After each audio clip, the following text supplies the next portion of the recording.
What's up, Handy Paisa fans? In this video we're going to be replacing a toilet that keeps running.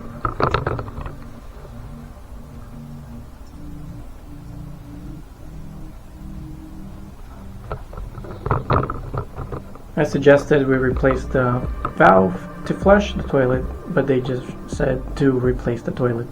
So stay tuned and watch me replace it.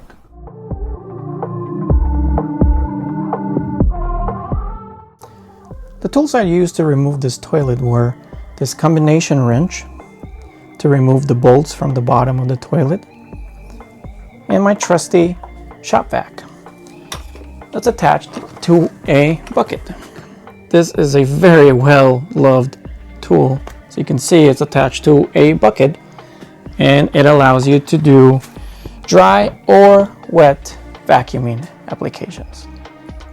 Also, if you're starting out on your DIY journey and are doing a few plumbing tasks like replacing vanities, toilets, or faucets, two tools I highly recommend getting is this rigid, easy change wrench that features a basket strainer removal tool.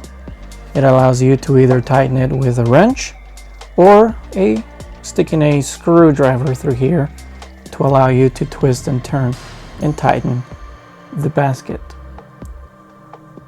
The other tool it features is on the top of here. You've got tab nuts to tighten the bottom of faucets under the sink.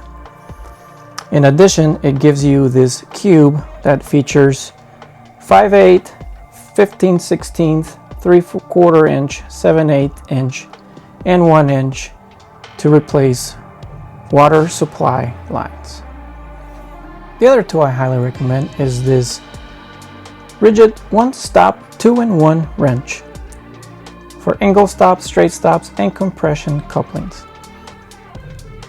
It allows you to store the tool and make it a compact design, and it gives you multiple wrench sizes: 9/16, 15/16, 5/8.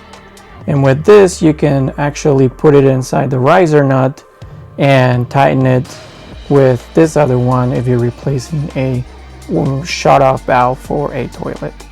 It's also great if you need to remove sink water supply lines or toilet water supply lines.